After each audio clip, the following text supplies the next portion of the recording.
thousands of people have mysteriously vanished in America's wilderness. Join us as we dive into the deep end of the unexplainable and try to piece together what happened. You are listening to Locations Unknown.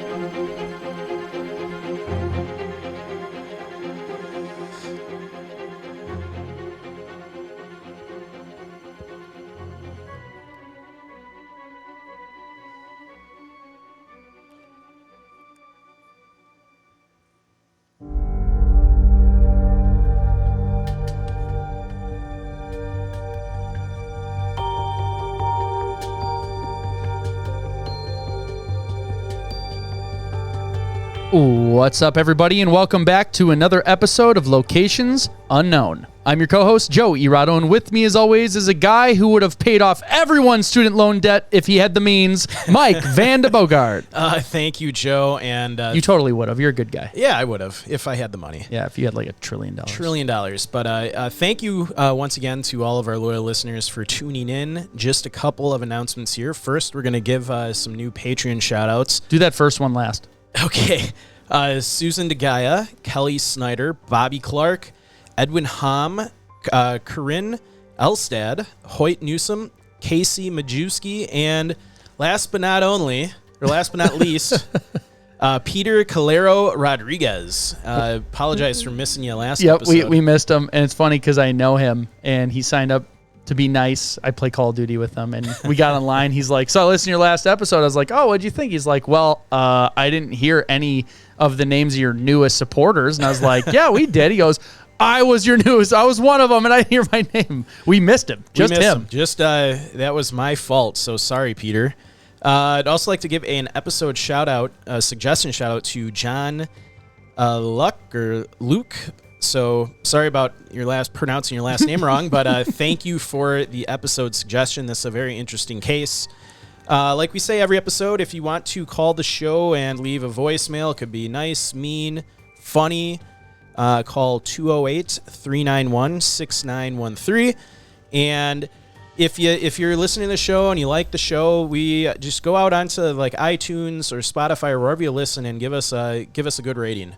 Yep. It helps the algorithms find our show for new people, and it's a free way you can kind of help the show out. So, other than that, any updates from you, Joe? Nope. Cool. Oop, I did it too early. That's okay. This will be funny anyway. Now you can call and complain about that. Yes. I missed our format. All right, everybody, let's gear up and get out to explore Locations Unknown.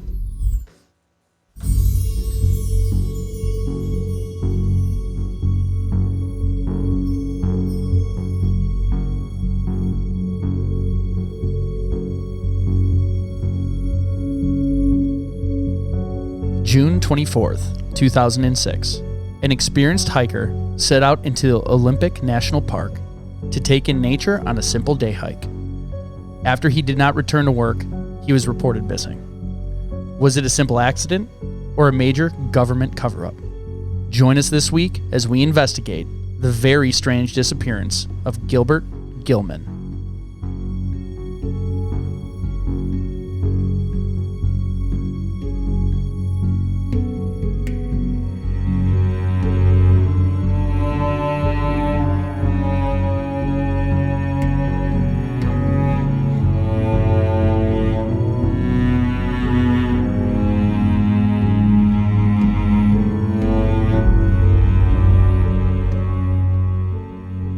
So I want to initially apologize because I screwed up the audio twice. I came in wrong. I have something in my eye, and it's just ruining everything for me. I can't even think. I was rubbing my eye like crazy, but I think I'm back together now. So we're going to be talking a little bit about Olympic National Park. Its size is slightly smaller than Rhode Island, around 922,000 acres. And the trail that we're going to be talking around is the Staircase Rapids Loop Trail. This is located in the state of Washington. It was established June 29th, 1938. It has roughly, and this is as of 2020 numbers, 2.49 million visitors per year. So it's a heavily visited park. Yeah, in a non-COVID year, it gets over 3 million visitors. So it's a very popular park. It's in the top 10 every year. All right. I haven't been to the state of Washington for hiking, and I'm just dying to go. Yeah, I mean, it's they've got obviously Mount Rainier National Park and Olympic National Park are amazing. I've been to both. Highly recommend both parks. All right. So, yeah. Here are some fun facts about it that you might not have known when you visited. Now you'll know. There are 611 miles of trails in the park to explore. So a lot to go around. Yep. The Hoh Rainforest gets nearly 140 to 170 inches of precipitation every year. So the Hoh Rainforest is actually one of the few remaining temperate rainforests in the United States. Heavy rainfall and cool summers contribute to the rainforest's abundance of natural life, including grazing elk, massive conifers, and over 130 species of mosses, lichens, and other ferns. Plant life blankets everything from treetop canopy to moss-covered ground. So if you even look on our logo, that's like an image from Pacific Northwest woods, basically. It's a really cool part of the country to hike. I've maybe later on in the show, Joe will show some of the pictures. Yeah, I'll pull it up when you're talking. Yeah, it's cool. It's unlike most places you can hike in the U.S. So, yeah, that's why I want to go. Anytime I see a movie, I know the vampire movies that everyone like kind of loved or hated. What was it, Twilight? Yeah, like although those might be weird movies, if you can imagine the woods areas and the scenes in the forest, how beautiful it was, that's the type of one of my favorite forest we're talking about. X-Files episodes was filmed in a similar forest like this. So, all right, much better. Not much better one than comparing it to Twilight. Yeah. So Lake Crescent's waters are so pristine, visitors can see over 60 feet down into the lake. That's crazy. 60-foot visibility from above the water. Yeah. That's pretty awesome. While most lakes grow algae, Lake Crescent lacks nitrogen, which makes its waters crystal clear. Yeah. So it's missing all of that natural algae and kind of gunk that is in a lot of lakes. You see floating around. Yeah. While most lakes grow, I read that part. Well, the world's largest dam removal took place in Olympic National Park in 2014. 2 major dams were removed as part of the El Waha River restoration, and thousands of fish returned to the area in an unprecedented river revival.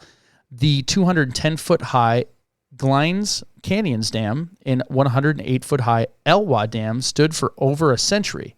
Although both dams fueled regional growth, they blocked salmon migration and disrupted the flow of sediment and debris. In 1992, Congress passed a law to free the Elwha River, and it now flows unobstructed from the Olympic Mountains to the Strait of Juan de Fuca. Pretty cool. That is cool. I wonder how they do the calculation for like what the water's going to do. Yeah. Because although that was a human thing that was put there, if it's there that long, nature is going to form around it. So I wonder how they are able to figure that out. I bet, I'm sure they kind of had an idea, but the water is going to kind of flow. Yeah, water going to water. Water's going to water. So there are 60 named glaciers on the peaks of the Olympics. Blue Glacier, the largest glacier in Olympic Mountains, is over 2.6 miles long and descends from the mountain's highest peak at Mount Olympus. Blue Glacier is so large that it is equal to over 20 trillion ice cubes. A lot of water. A lot of water. Olympic marmots can be found anywhere, can't be found anywhere else in the world. I would have guessed that because their name is literally named after that mountain. The park is home to banana slugs. I've never heard of these guys before. These are pretty funny looking. Named for their resemblance to bright yellow bananas, banana slugs serve as composters for the park. They are an important factor in the ecosystem since they consume organic debris and vegetation and disperse seeds. While predominantly yellow, they also range in color from green to brown and can grow up to 10 inches long. Although banana slugs are named after a fruit, it is not advisable to eat them because their stomachs can be filled with toxins. So do not go around eating the banana slugs. I'm looking this up real quick because I need reference. Yeah, throw it up on the screen. They are like bright yellow. Oh, wow. Yeah. That is an interesting, gross thing. I wouldn't even think to eat that. Yeah, who would want to eat that? Hold on, I'm going to throw it up here real quick and make sure I switch that bad boy on. Yeah, that looks like it could be something other than a slug. I wouldn't want to put it in my mouth. Yeah, I mean, the first one, look at the first picture. Like how yellow they are. Oh, yeah, look at that. Cool looking, but I don't know who would think to eat that. Yeah, it looks like something my dog deposits. I wouldn't even want to touch it. Yeah. So, all right, don't eat it. Yeah, don't So eat there the you go. banana slugs. Yep. Okay. Let's talk about the climate a little bit. The rain shadow effect. As storms from the Pacific Ocean move across the peninsula, they encounter a very large obstacle, the Olympic Mountains. In order to reach the other side of these towering peaks, moisture must be released. As a result, the western portion of the park experiences much higher levels of precipitation than the eastern locations, creating a rain shadow effect. So this happens in the Rockies. Yep. This happens in the Cascades. Pretty much any mountain range, you'll see this effect happening. Yeah, it's almost like they're going through a strainer. Yeah. It strains out some of the moisture and precipitation. I was just in Denver, and Denver is so hot and dry right now. In just an hour into the mountains, it's raining off and on all day long. Yeah, it's just catching all that moisture. But yeah, nothing ever makes it out into Denver, usually. Nothing makes it ever. So as a result, the western portion I did that part, annual precipitation ranges from 100 inches to 170 inches of rain along the coast and western-facing valleys. Massive amounts of precipitation are also discarded atop Olympic Mountain in the form of snow. Hurricane Ridge traditionally sets records of 30 to 35 feet of snow a year. That's a lot. That's a lot of snow. By the time any storm cells pass the Olympic Mountains, most of the moisture has been released. While precipitation still occurs, the amounts are considered lower. Located in Port Angeles. Angeles. Yes. The Olympic National Park headquarters only averages 25 to 30 inches a year. Wow, it does take all of it. Yeah. It's like squeezing a towel out. Yeah. The decrease in rainfall impacts the type of ecosystems present on the east side of the park. While the western sections are dominated by temperate rainforests, as we said before, the eastern slope possesses drier lowland forests. So the terrain, the park has 4 regions: the Pacific coastline, the alpine areas, the wet side temperate forest, and the forest of the drier east side. West side. Yes. I said west side temperate forest and the forest of the drier east side. It's not like wet side. Oh. Which technically is correct. It is the wet side, yeah. It's where all the rain goes. That's pretty cool. You can do all seasons kind of. Yeah. Within the park, there are 3 distinct ecosystems, including subalpine forest, the wildflower meadow, temperate forest, and the rugged Pacific coast. Coastal portions of the park that are rugged, sandy beach along with a strip of adjacent forest is 60 miles long but just a few miles wide, with native communities at the mouths of the 2 rivers. The Hoh River has the Hoh people, and at the town of La Push at the mouth of the Quileute River, is it Quileute? Live the Quileute? Live thy Quileute. You looked it up. I did. Yeah. I'm going to do it. I'm going to throw it on translate. Okay. Quileute. I added a little flair. So yeah, the town of La Push at the mouth of the Quileute River. Live the Quileute. Live the Quileute. Within the center of Olympic National Park rise the Olympic Mountains, whose sides and ridgelines are topped with massive ancient glaciers. The western half of the range is dominated by the peak of Mount Olympus, which rises to 7,965 feet. That's pretty low. Yeah. I was expecting it to be a little bit more aggressive. Yeah, the mountains, I think, kind of top out in the upper 7,000s. Okay. In the Olympic National Park. Well, that'd be fun to hike those. Yeah. They wouldn't be too difficult. Looking to the east, the range becomes much drier due to the rain shadow of the western mountains. Here, there are numerous high peaks and craggy ridges. The tallest summit of this area is Mount Deception at 7,788 feet. In this park, black bears, mountain lions, bobcats, elk, wolves, red fox, coyotes, mountain goats, sea lions, and sea otters. You don't always see those. Gray humpback and killer whales. Yeah, these are obviously out in the ocean. Yeah, they're not just... You won't find those in the park. That's a new thing we're going to get in trouble for. The killer whales that are going up the mountain. Yeah. Pacific white-sided dolphins and multiple sea species of seals. I'm just saying that I think this is the first park that we had where animals present included things from black bears to humpback whales. And killer whales, yeah. And killer whales. When we were there, because we camped out on the beach, we didn't see any of that kind of wildlife, but we heard reports from rangers that lucky hikers sometimes do, we'll see like a killer whale breaching off the shore, like the huge like water coming out. I can't imagine being in that forest, like that whole rainforest area, and then seeing killer whales out in the ocean. Yeah, it'd be pretty cool. Be heaven. So the terrain, similar advice that we've given for other parks. So this one, without looking, I'm guessing is a little bit simpler. It's not super technical. I mean, you've got on a lot of the peaks, you've got glaciers. So, I mean, it's... Okay, so you're going across ice. Yeah, I would say, I wrote this down because we always talk about terrain hazards, like in alpine environments. Just it gets a ton of snow. You probably would need ice gear to cross some of these areas. A lot of hazards of alpine hiking apply here.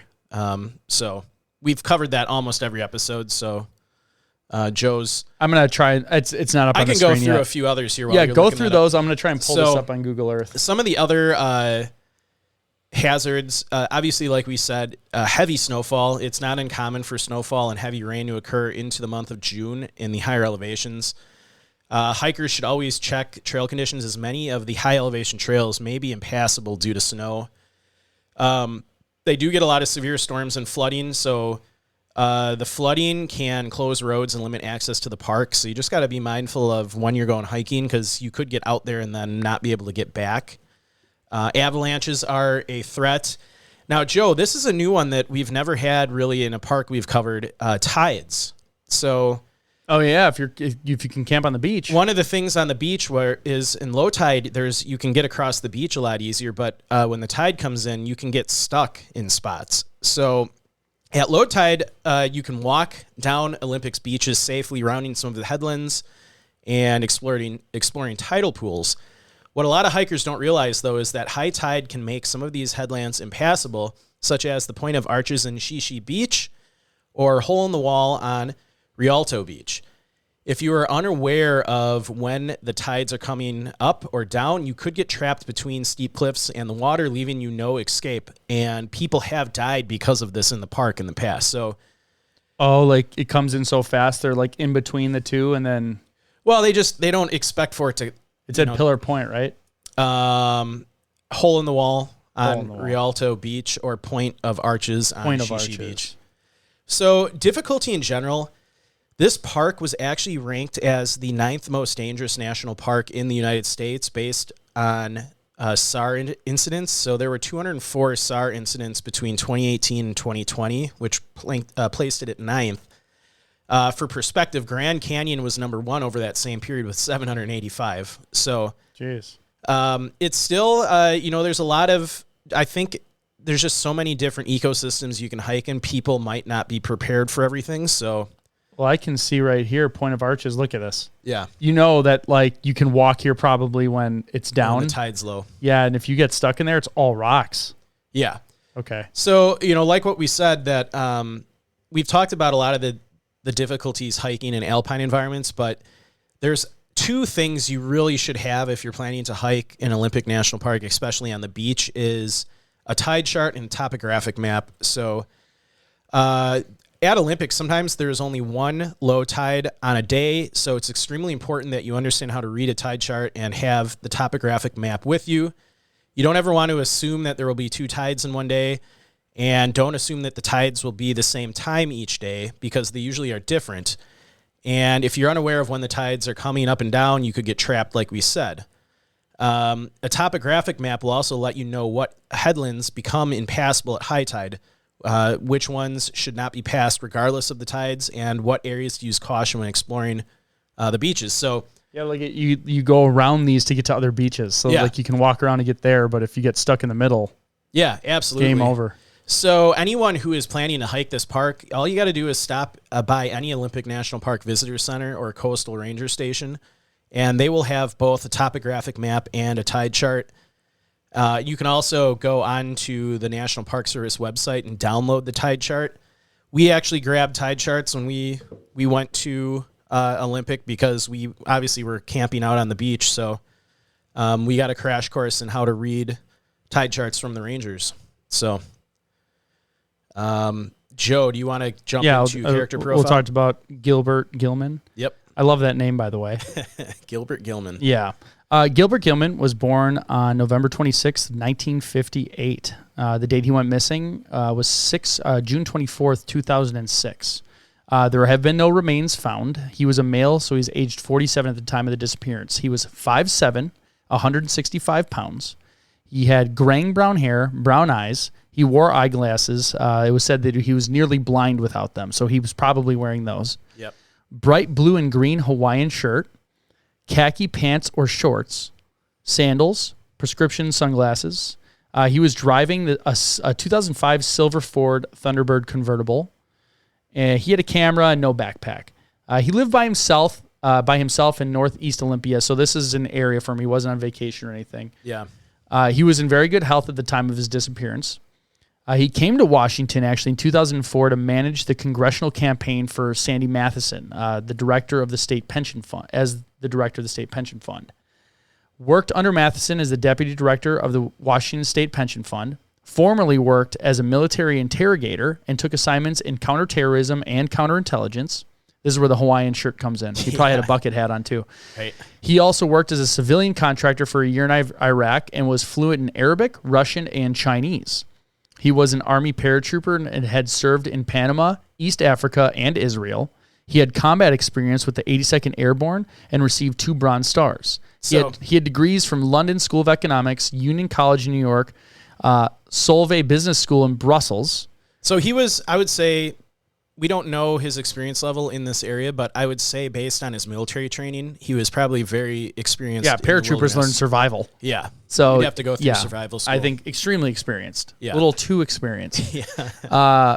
It's unknown how much he has, as he said, but it's, I think it's super high level of experience. I'm not going to go into theories yet. But he lived around here, so we don't know how much hiking he had done in the Olympic area before this, but I think it's safe to assume that he was pretty experienced in wilderness survival. I agree. Though, based on how he went out on this hike, in sandals and, no theories yet. I know. No, but you'll get in timeline. I've already have thousands of theories in my head. I would normally say someone who goes hiking in a national park in sandals is not very experienced. Yeah. But just don't even. I don't even want to get into it. Mike started telling me this story, and I immediately just shut him off because I started rambling. I was like, "No, gotta save it. Gotta save it. I need to know it raw."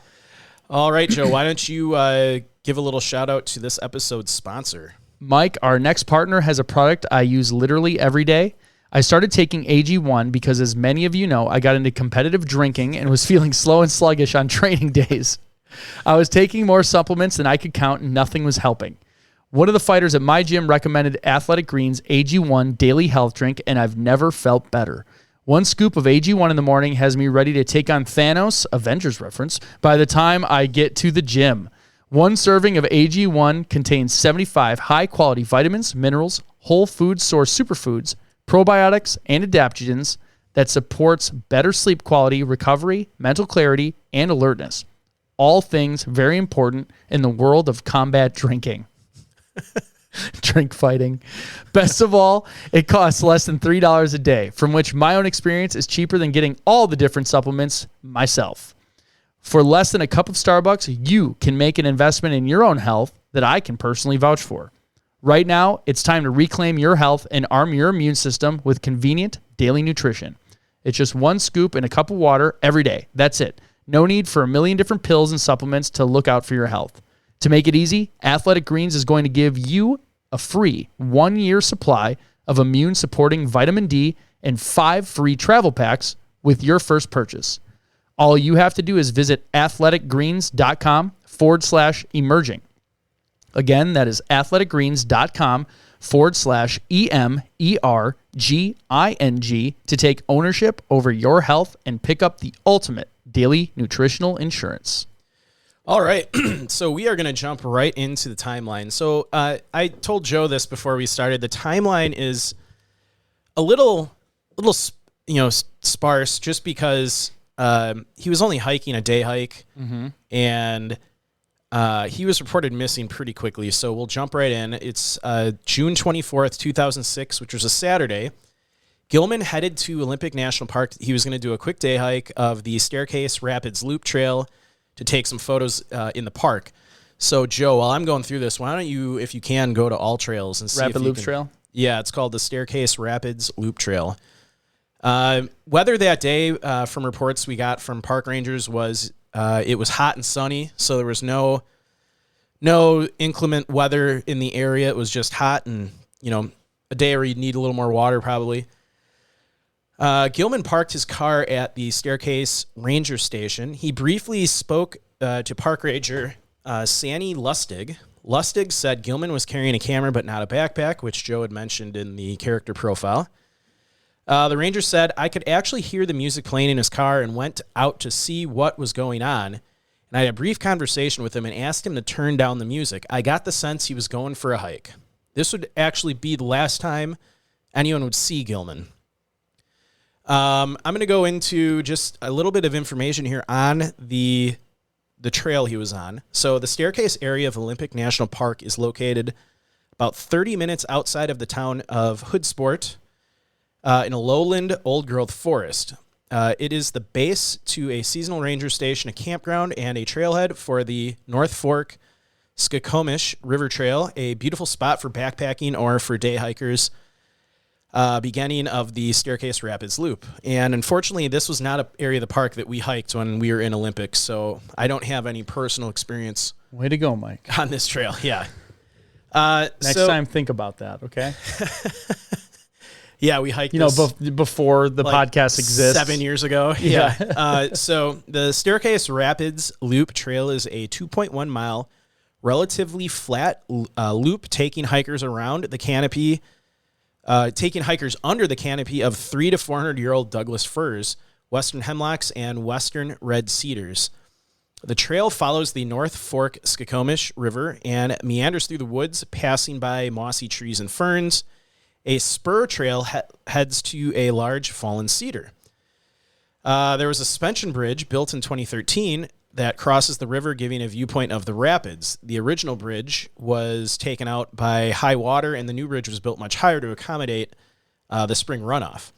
Hikers can continue on a longer hike of around 15 miles round trip on the North Fork Skokomis River Trail to Flapjack Lakes. So Joe's pulling up pictures here. It looks really cool. Yeah, it's beautiful.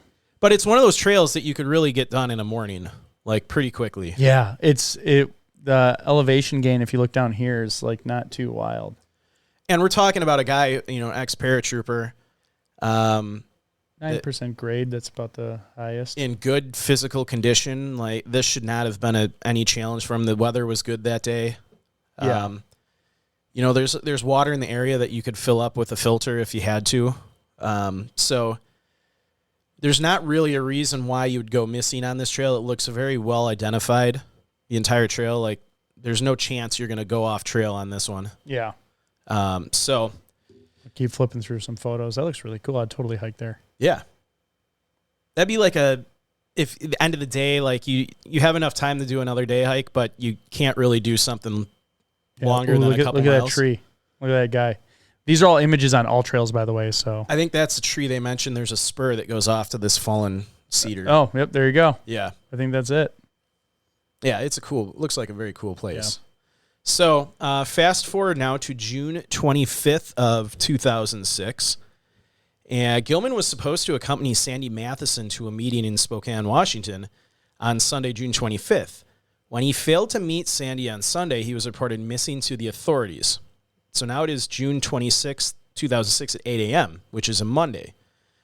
A ranger at the Park Staircase subdivision called the sheriff's office at 8 a.m. to say Gilman's 2005 Ford Thunderbird convertible had been at the park since Saturday afternoon. This was the ranger station where he was last seen by Park Ranger Lustig. So I don't have a exact timeline for the search and rescue. We know it went for about 10 days and it ended around July 6th of 2006. Mm-hmm. So searchers spent about 10 days looking for Gilman in the Staircase area. They also searched nearby trails and ridges in the area, which included steep rocky hills, dense forest, and the North Fork Skokomis River. And they found no trace of him. They had tracking dogs on site. They had a helicopter in the air. And they also had planes equipped with forward-looking infrared cameras. FLIR. And, yeah, they didn't find anything. In all, they had over 62 searchers on the ground. After 10 days, he was declared lost by the U.S. Forest Service, and the official search was called off. Here's a quote now. "We've reached the limits of what we can do," said Ranger Mike Danzwick, head of the search effort.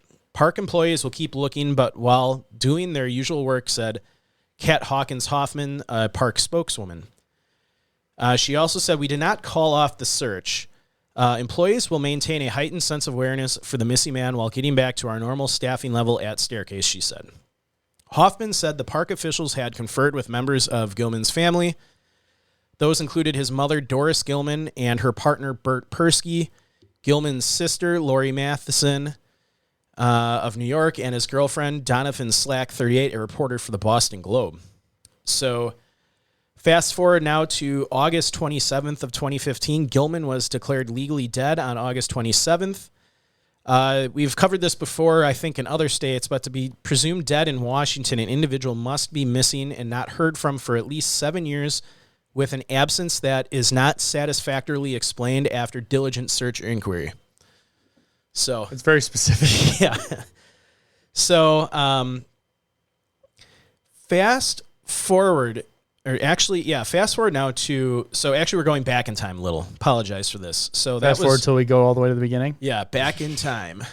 So 2008, an interesting special ran on KRO TV that has actually since been taken down. I could not find a copy of this anywhere. Ooh. Very ominous. Yeah, they theorized that Gilman may have gone missing on purpose so he could become a spy for the U.S. government. It's 100% what happened. This was based on his prior work as a military intelligence officer with top secret clearance and the fact that his mother said he led a mysterious life.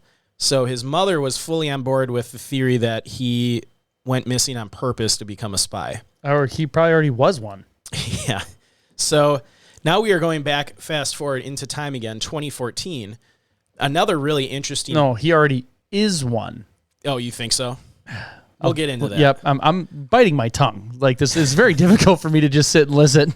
So a 2014 episode of Dark Minds by Investigation Discovery and hosted by the author and investigative reporter M. Williams Phelps suggested that Gilman was a possible victim of the Alaska serial killer Israel Keyes.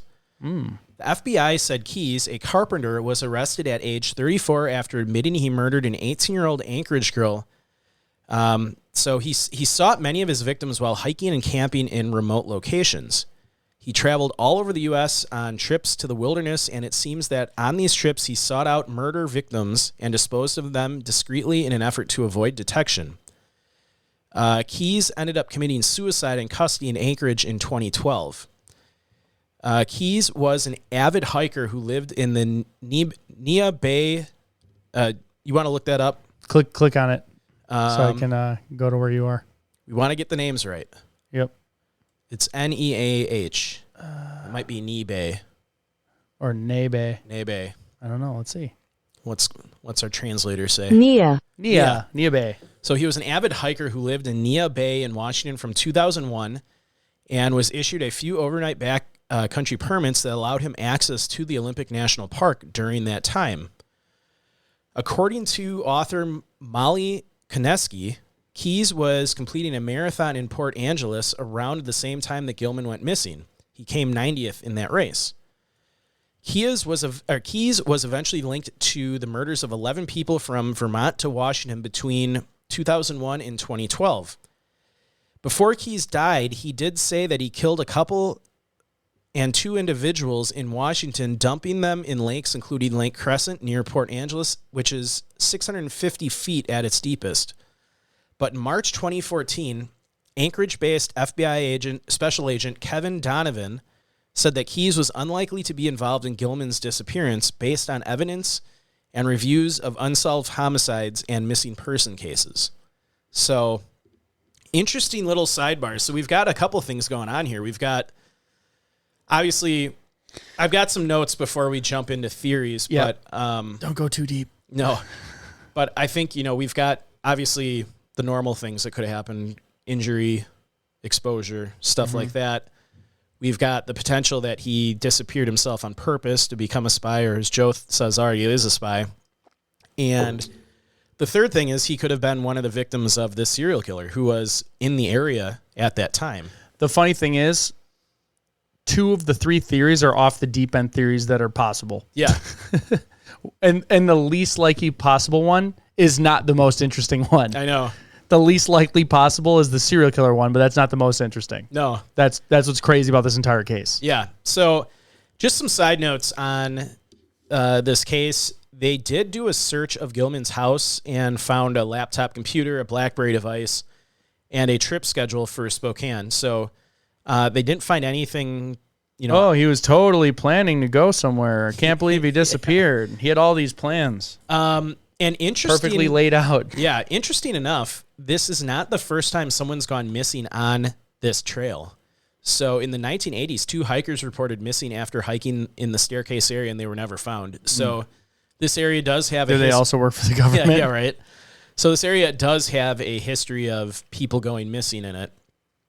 Another thing that I found interesting is in 2017, this was reported as of 2017, Olympic National Park, which gets more than 3 million visitors a year during, non-COVID years, did not have written procedures for searches for people reported missing in the park. So this is a quote from...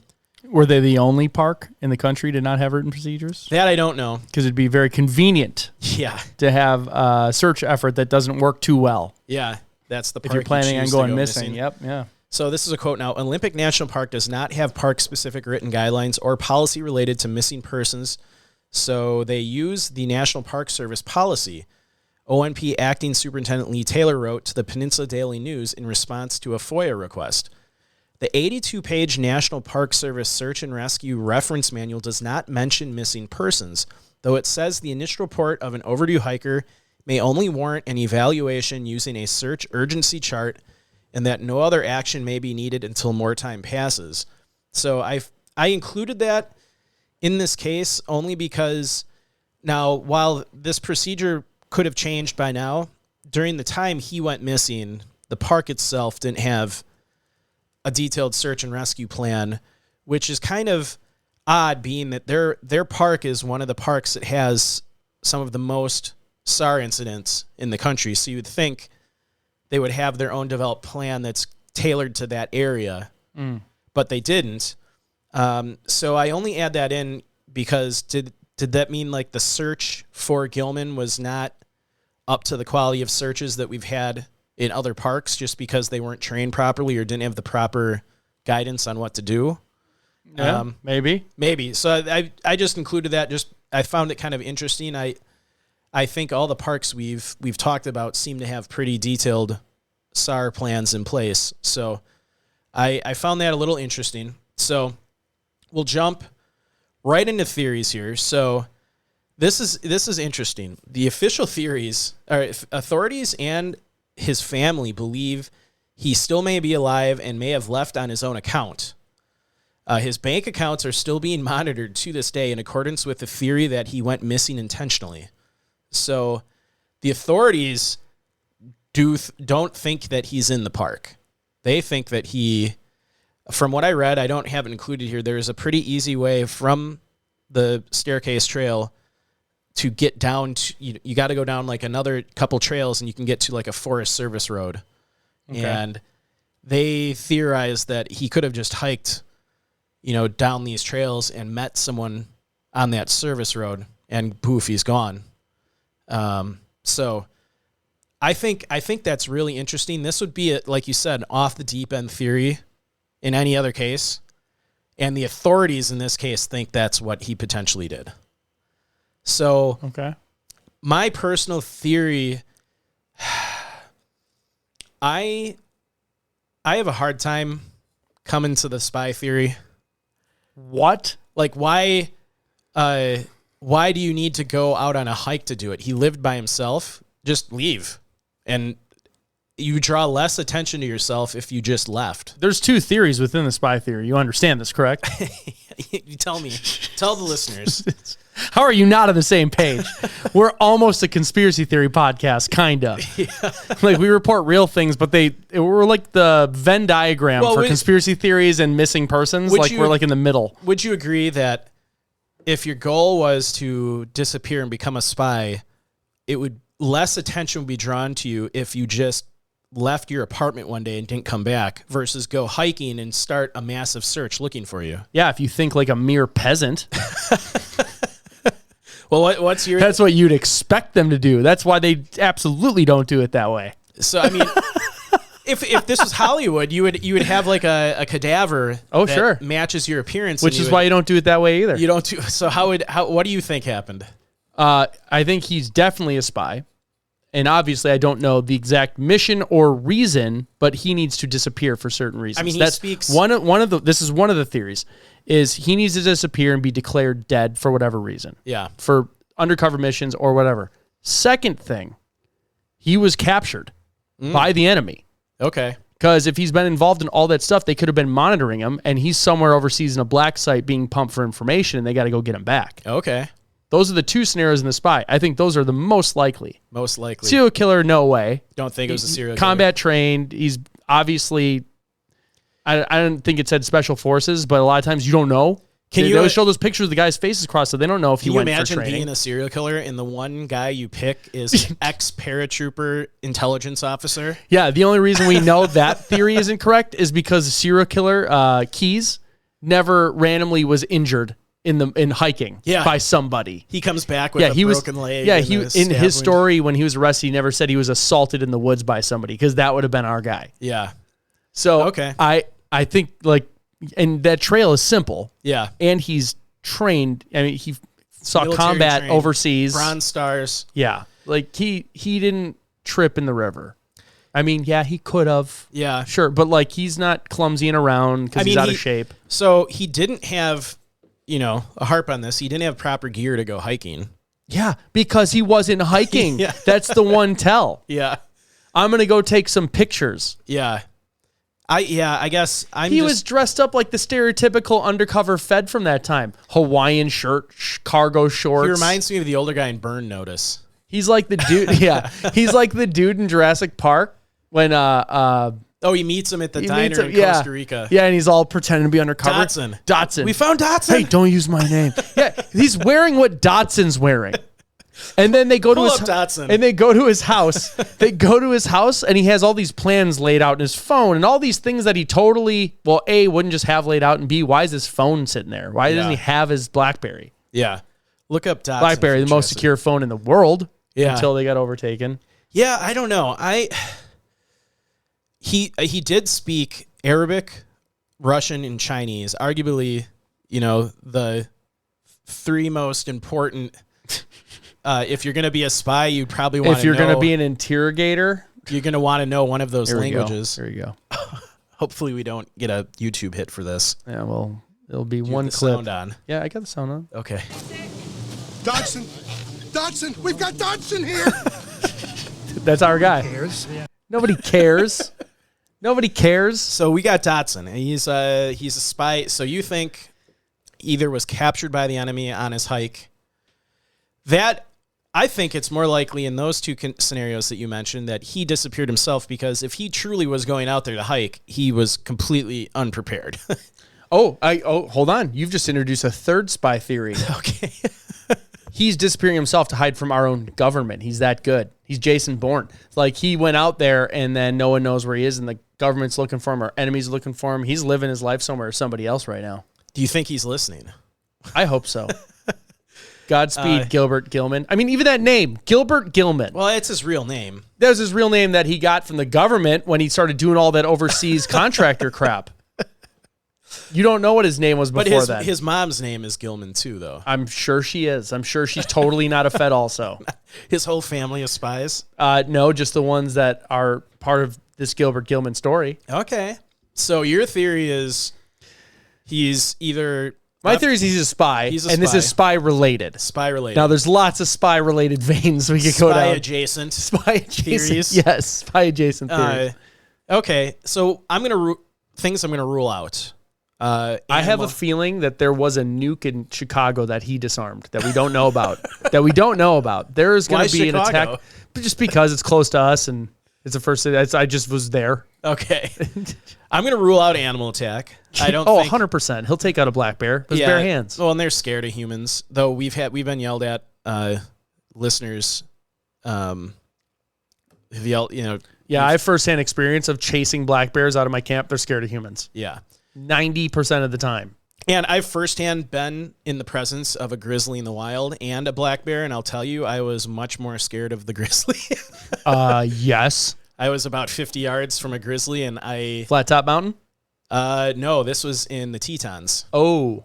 He was off the trail eating some berries, and we were walking, and all of a sudden, one of the guys, I can't remember, it might have been Ben, he's like, guys, look to your right. And we looked over, and all I see is this bear at eye level just staring at us. All right, be real with the audience. Did you wet yourself a little bit? I did not. A little dribble? No. Just like a tiny? No. I bet you did, you liar. I didn't. You totally did. But I was, the adrenaline was pumping, and I had an urge to run, but we actually... But you're busy peeing your pants? We'll cut all this out. Nope. But no, we walked very slowly, and the entire time we were walking by, the bear's head was just following us. Tracking you? Oh, And- God. Like those paintings where the eyes follow you? Yeah. He was just like this. And their whole head moves, too, so it looks like it's kind of moving in concert, like Yeah. with you and not the body. So we just kept our same pace. We didn't like try to run or anything because a lot of animals, like a dog, if you run, they'll chase you. Yeah, you don't want to turn your back to them either. But So- you also don't want to look them in the eye. Yeah. I heard you're supposed to kind of look like below their mouth. Look 'Cause a at their grizzly- chest. You don't want to make eye Yeah. contact because it's a threat. A grizzly charging could cover 50 yards pretty quickly. Yeah, 30 miles an hour in sprints. So Not prolonged speed, but farther down the trail, we mentioned No it to thanks. a ranger, and they said that time of the year, if there's natural food that they're eating, oh, you're pretty unless good. you provoke it, they're not going to come after you because he was in a berry patch just eating. Yeah, So, but it was still terrifying. Like sure. you see them at zoos, and you've got this giant fence in front of you. Yeah. When you're out on the trail and you just see this. Yeah, there's nothing between you guys. Nope. And they can climb trees. Yeah. Or no, they So- can't. They shake them. And I've also been I've seen a brown or a grizzly bear climb a tree. I think they just prefer not to. well, black bears. Black bear do. I've been in the presence of black bears, and it's scary, but you don't feel the same terror you do if you see a grizzly in the Yeah. wild. Well, they're a lot smaller. Yeah, so I'm going to rule out animal attack. I'm going to rule out any kind of fall just because this trail is so short and it's well marked, and it was the middle of the day. It's a pretty popular trail, and this guy was a highly trained veteran, Highly trained current spy. current spy. So I'm going to rule out animal attack. I want a part of me. Oh, what are you looking at there? Glacier National Park. I want to figure this out now before people call in. Like, they're probably already typing, like, grizzlies don't climb trees. I'm pretty certain this is a video of a black bear climbing a tree, and I think the grizzly chases it up. I hope it does. Otherwise, well, at least I'll retract it right now. Yeah. Oh, he's trying. See, he wants to, but I think they're too they're big. too big. Yeah. He might get up there though. I feel like I remember this getting up there. I just tried Because one of the fast-forwarding things into the monitor. they tell you if a grizzly is chasing you is you can try and get up in a tree. Yeah. That Oh, and yeah, that's mate. Oh, wait, let's see. He's going at him again. It's that guy. That's classic, isn't it? yeah. So I don't think No, I don't think they can. because I think one of the things I've been told by rangers is you can try to climb a tree. Black bears you can't. They will run up a tree after you. Oh, yeah. But so yeah, we said ruled out animal attack, ruled out fall. I'm gonna rule out exposure just because there was no storms that day. There were it's June. Tree cover. Tree cover. Yeah, I mean, I think the most logical theory here, and I'm gonna have to agree with the authorities, which we don't always do, is that he went out there to go missing, and he's now working for the U.S. government as a spy somewhere. Yes, that's 100% what it is. What is that? Brown bear in a tree. Yes, I found one. Yeah. So I can say they probably could climb trees, but most of them never have. That bear looks very uncomfortable Yeah, he's and nervous. stuck. He got up there and he's like, oh, crap, I'm not a black bear. Yeah. Oh, man. All right. Yeah, he's like trying to figure out how to get down right now. That poor guy. Aw, that's sad. I'm going to turn this off. I don't want to watch that. All right. So, yeah, I don't know that I'm going to go down the same train, jump on the train with you that he was captured by another No, you country. jumped on the train, but we've taken that train to another spot where there's different trains, and that's where we're not sure. We're kind of standing and looking at all those trains like, Okay. hey, where do we go? I'm just going to go the old-fashioned spy route. He's probably embedded somewhere in Russia right now, doing his spy stuff. Now would be the time. Yeah. Well, all the things are going on. A few years early, but so I think very. Not a few years early. He just knew since then. He's been there since. Yeah. Expecting it. Very interesting story. It was a little light on information, especially with the one.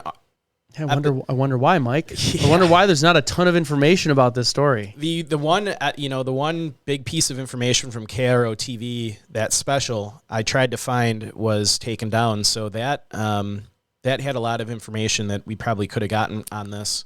Yeah. I mean, it's pretty clear cut though. He's a spy. Yeah. Now, if anything happens to me and Mike, we're both healthy. We both want to live. Yes.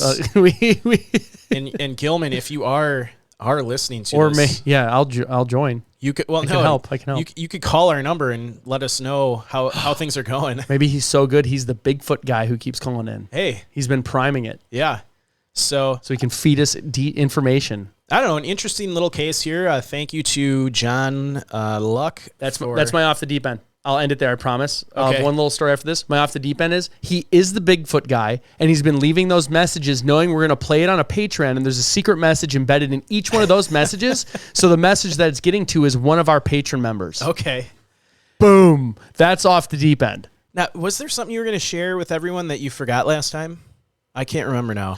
Oh, the story about how I ran into a patron supporter? No, you talked about that, haven't you? I've talked about it in the patron episode. I forgot to do it in the main one. Okay, well, fill everyone I'll do it in real and quick. We'll jump so off. it was Hannah Morgan. Was it Hannah Morgan?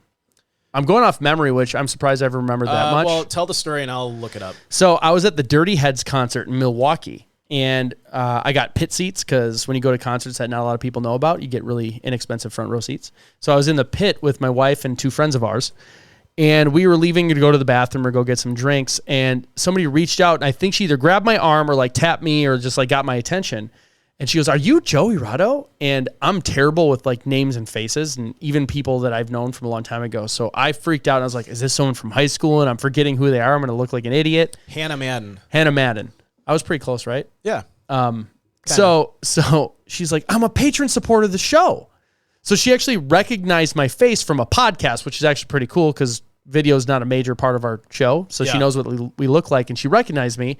And I was such an ass because I was so flustered and confused and didn't really grasp what was going on. I was like, "Oh, thank you for listening." And we were going to the bathroom. So I was like, "All right, like, thanks very much." And I kind of left. And she was smiling and being nice, but like I got up to the bathroom and I was talking to my wife. I was like, "I feel like such a jerk right now." Like I didn't even like talk to her. I just kind of like blew her off a little bit, and it was total confusion. So I turned into the stalker and I kind of hung out in the back because I could see where they're sitting and waited till they went back to their seats because they went to get food or probably talk about how much of an ass I was. Yeah.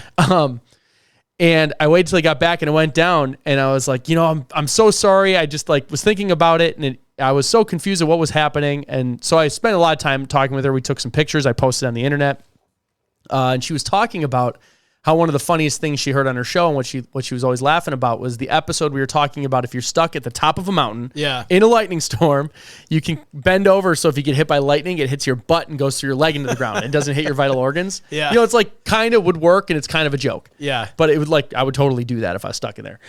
And I was being Italian. And if you're watching the monitors, I think I have it back to us, not the screen. No, I don't yet. I'll turn this off.